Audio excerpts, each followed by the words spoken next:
Welcome back to Monster Tamer, a 2D Pokemon-like RPG created with Phaser 3.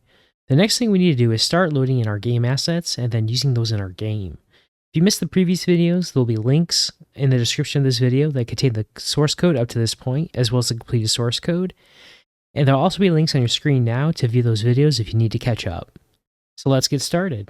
Alright, so to go ahead and load in our game assets, what we need to do is we need to tell the Phaser 3 library when and how we want to load in these assets, as well as what assets we want to load. So when you create an HTML5 canvas game, when you want to render out things like an image to your canvas element, you have to have that image already loaded for it to be able to be drawn to the canvas, because when it's loaded, we have the raw data and then we can translate that onto the canvas API when we draw it. If it's not available, then we won't be able to use that data to draw it. And so Phaser 3 has a specific method that we can utilize for this. And this is tied to a Phaser scene. And so when we created our initial project template, we didn't define any scenes for our game. And by default, when Phaser creates a new game instance, it automatically creates at least one scene. And this scene is just a very bare bones scene. It has that background and nothing else. So that's why when we see our canvas element, we see the color black. We have one scene running. And you have a few ways to provide scenes to your game configuration, to your Phaser 3 game instance. One of the ways is when we define our game configurations, we can provide a scene key, which allows us to provide one scene object or multiple scene objects. If we provide an array, we can manually add them through the game scene manager directly. So as an example, if I come down here, so if I do game dot scene, this references our scene manager, and then we can do add, which allows us to add a new scene instance after we create our game configuration. So we've talked a little bit about like how we're going to utilize scenes, but not really what a Phaser scene is. At a high level, all a Phaser scene is it's just a collection of game objects and related game logic that you want to keep grouped together. All of the objects that you put in a scene will be drawn when that scene is rendered, and anytime an update is made to that scene, all of those objects can be updated, and that's it at a high level. And so a game object is just a very bare bones object in Phaser 3, and it's kind of the staple of how everything's built. So anytime we want to render an image, sprite, an audio, all of these are types of game objects with different various properties, and the root game object is just kind of the core that they all extend. What's really cool about scenes is Phaser 3 doesn't really place any constraints on them, so you can have one or many scenes running, and typically a lot of the tutorials and things you'll see is how people deviate scenes is they'll separate them based on like a typical game. Like when you have your preloader, so when you're loading that progress bar, that could be a scene. When you have your title screen with your options, that could be another scene. You have the actual game itself.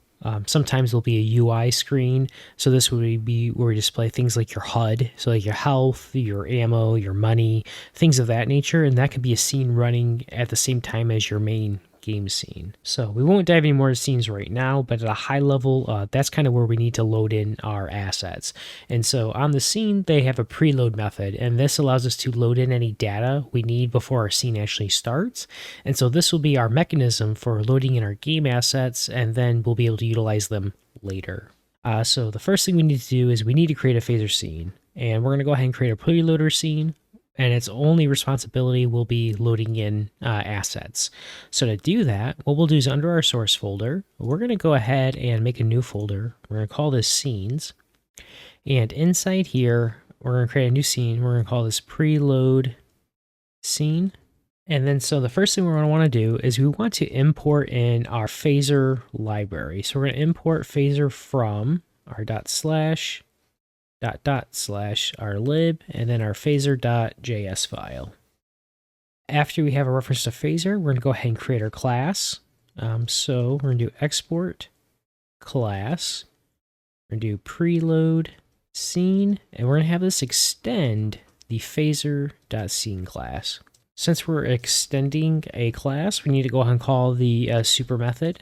So in our constructor, we'll do super, and we're going to go ahead and provide a configuration that the phaser scene is expecting. So when you create a phaser scene, you have to give it a unique key. And this unique key is how you're going to reference this scene throughout your code. And this is how phaser knows to only create one instance of the scene based on that key. So go ahead and wrap our super call, and we'll go and do key. And then, so this key is just a string, and it can be anything you want it to be. So I'm just going to call this our preload scene. I'm just going to use the name from our class.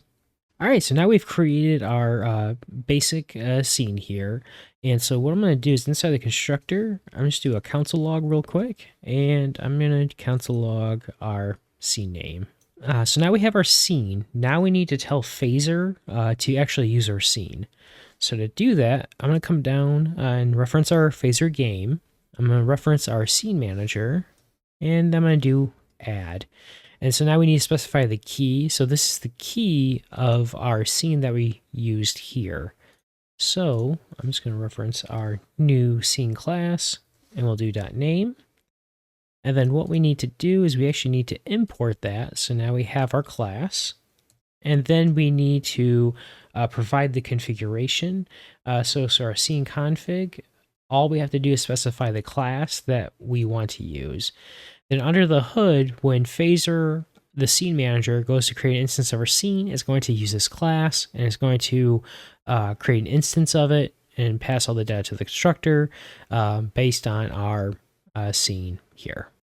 All right, so we're going to go ahead and do a quick little refactor here. So throughout our code, you see we're referencing our class and our .name property on this anytime we want to reference our scene by its key. And this isn't ideal for, like, if we only want to reference that string, we don't want to have to import that whole class just to get the name property off that class. Instead, what we're going to do is we're going to add a new file. And so to do that, what we'll do is under our scenes folder, we're going to add a new file. We're going to call this scene keys.js. And then in this file, we're just going to export out an object. So we're going to do export const scene keys. And we're going to do object.freeze. And then we're going to go ahead and specify the name of our scene. So we have our preload scene. And for the value, we'll just set it to the same value. So what we did here is we created a basic object called scene keys that has one property right now called preload scene. And then we wrapped it in the object.freeze method. And so what this does is this method prevents your code from modifying existing properties values on your object, and you cannot add new properties. So this is a way to create an enum in JavaScript because this object will become read-only and you can't really modify it. And so this is perfect for any objects that will be consts and they should not be changed versus like a data object that we would want to change. So now that we have our new object here, what we're just going to do is we'll come back to our preload scene. We're going to go ahead and change this to be scene keys. We'll go ahead and import that into our file, and we'll reference preload scene. And then we're just going to update our console log so we use the same value. And then we'll come back to our main.js file. We'll reference that here. We'll import our scene keys, and I'm just going to bump this above preload. All right, and so if we save and come back to our browser, we should still see our phaser game instance with preload scene. All right, so now that we have our basic phaser scene, what we need to do is we need to update our scene to tell phaser what assets we want to load so that way we can have those available for our game. And so before we do that, we're going to go ahead and pause, and we're going to go ahead and talk about the phaser 3 lifecycle events a little bit more. So before we do that, I'm just going to add some console log statements and some methods to our scene, and then we'll go ahead and dive into what is actually happening here.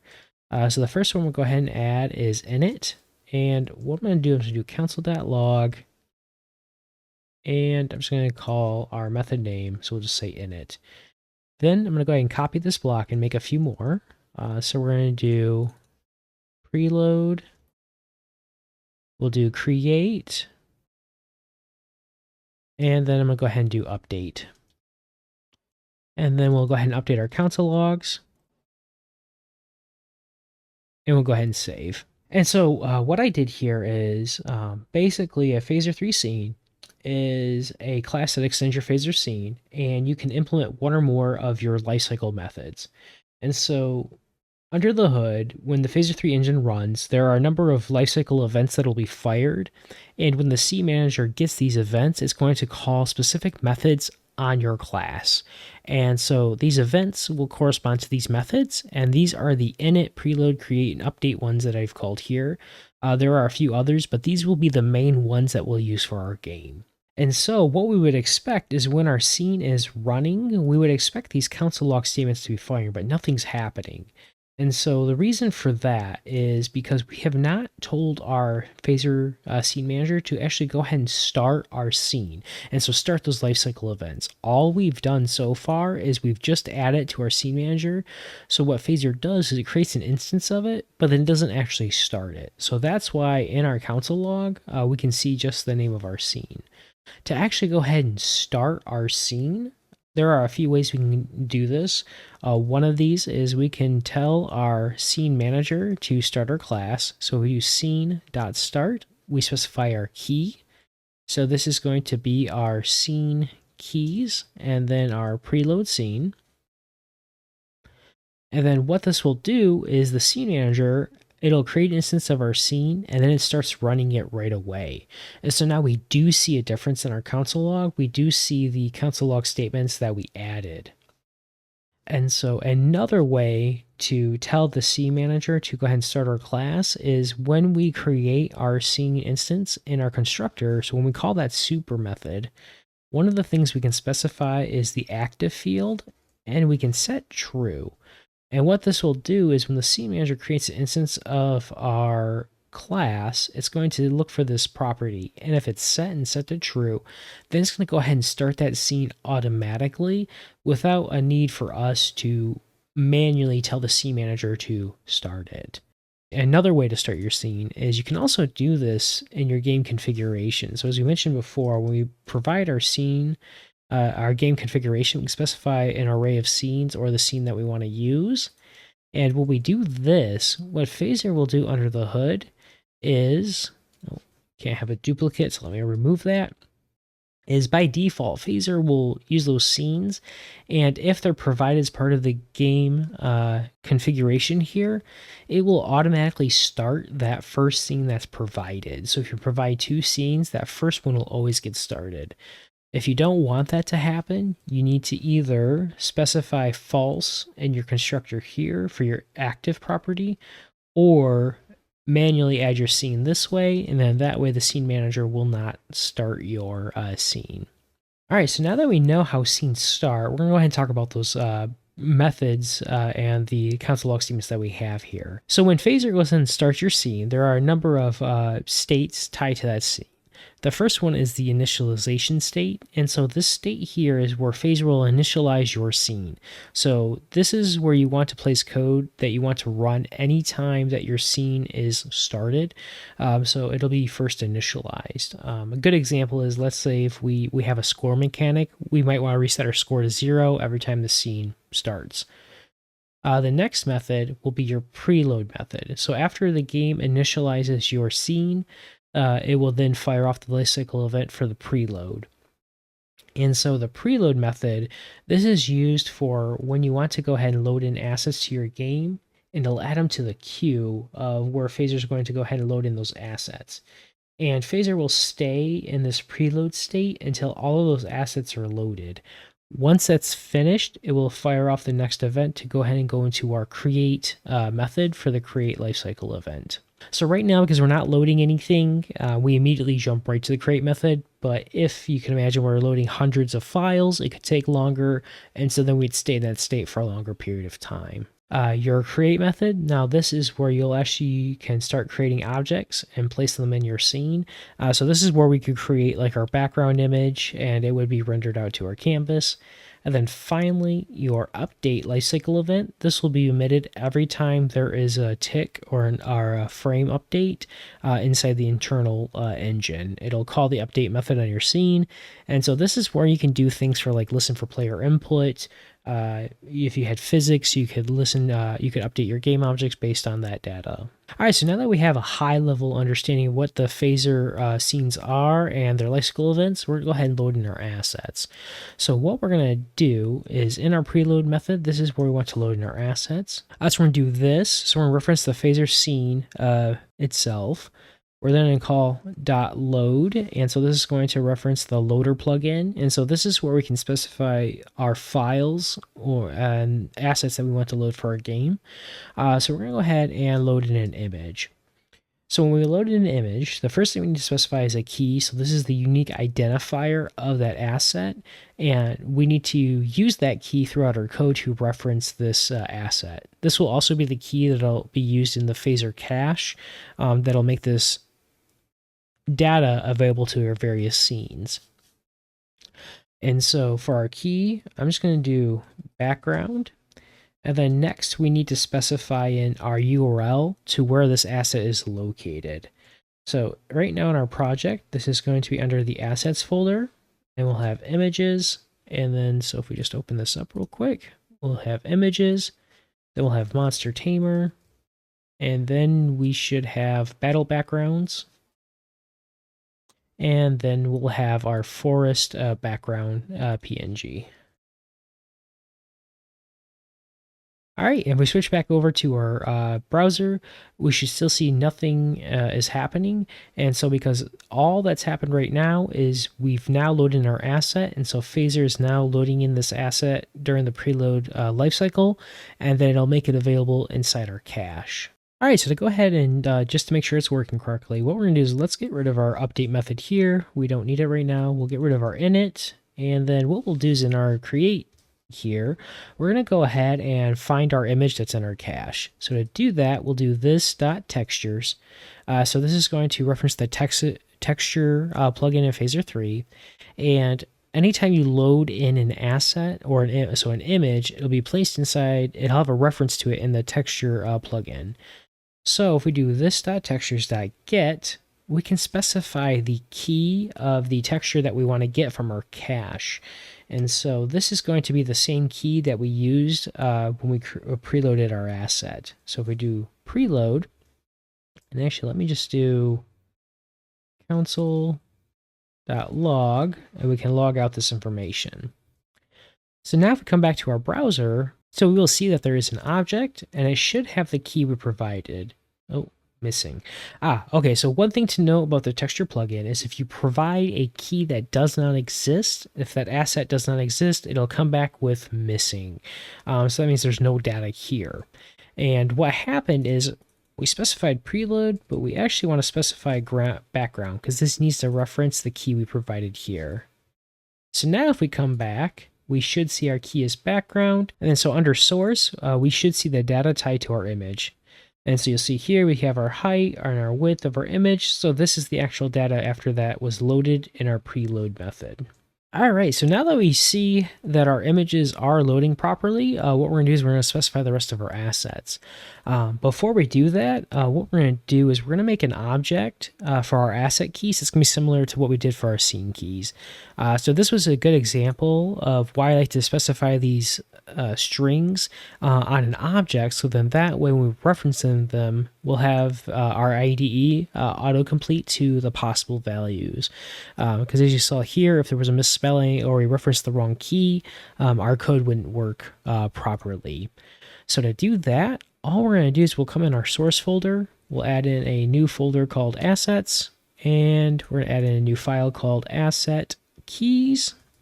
So then in here, we'll create a number of objects that correlate to the assets we're going to load. So we're going to do export const, and we'll do battle background asset keys, and we'll set this equal to an object.freeze. And in here, we're going to do our forest. And then for our next object, we're going to do export const. We'll have our monster asset keys. And what I'm going to do is I'm just going to copy this block of code here. We'll copy all that, and we're going to paste it 2 more times. So we will also have our battle asset keys. So this is going to reference any images or components that are tied to the battle itself. And so as an example, like this could be our health bar. So we'll do our health bar background. And we'll paste that here. And then we will also have our health bar specific asset keys. So these will be the assets that are tied to our health bar component when we create it. So we're going to do health bar asset keys. And we're going to do left cap. And then we'll do right cap. And then we're going to do middle. And then what we need to do is we just need to update our monster asset keys. So we'll have ignite. Paste that there. And then we'll have Carno Dusk. All right, so now we have our various asset key objects. And what we'll do is back in our preload scene, we are going to go ahead and load in those various assets. So what I'm going to do is we're going to change background to battle background asset keys, and this is going to be our forest. And then we're going to go ahead and load in our health bar. So what we'll do is we're just going to copy this here, and we'll change this to our battle asset keys. This will be our health bar background. And so this is going to be under our images. And it'll be under Kenny's assets. And we'll have UI space expansion. And this will be our custom UI.png. And so real quick, what I'm going to do is I'm going to create two variables to have some of these prefixes. So we don't type it out each time. So I'm going to do const monster tamer asset path. And we're going to set that equal to assets images monster tamer. And then we'll also do that for Kenny's assets. So we'll do Kenny's asset path. And we'll set that equal to assets images Kenny's assets. And then we'll just go ahead and copy this. We'll come here. We're going to replace that part of the prefix. And we'll do the same thing for Kenny's asset path. All right, so now that we have our health background, we're just going to go ahead and load in our three health bar caps. So what we'll do is we'll copy this. And we'll paste it 3 times. And then what we want to do is we want to do our health bar asset keys. And we'll do our right cap. We'll copy that, paste that twice. Middle, and then we'll have our left cap. So then we actually just need to update our images. So we have our, let's come in here actually, and we'll just copy the file name.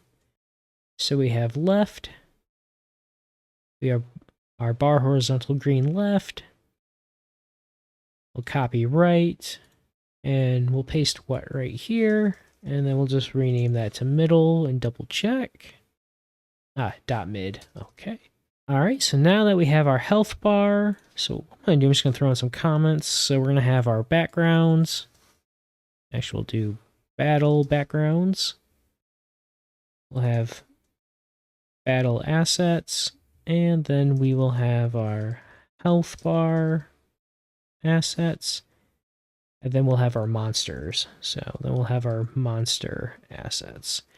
So for our monsters, those are going to be under the monster tamer asset path. So let's copy that here, and then we'll change our key to our monster asset keys. We'll have Carno Dusk, and we'll copy this. Paste that here, and we will have ignite. And so here we're going to have monsters, and we'll just go ahead and copy that. So come into monsters, we will grab our file name, And then likewise for Carno Dusk, do rename, and we'll place that here. And be under monsters. All right, so we save. We should see in our phaser scene there should be no differences, but we should have all of our assets being loaded. So one quick way to know if your asset isn't being loaded correctly is if we provide a file name that does not exist, we will get a 404 when phaser tries to fetch that asset. So since we have no 404s, we should have all of our assets being loaded properly.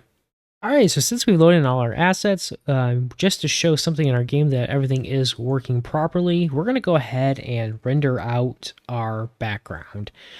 So to do that, we'll come to our create method in our preload scene, and then what we're going to do is we'll reference our phaser scene. So we'll do this, and then we're going to do add, and so this will allow us to add game objects and create them and place them in our scene.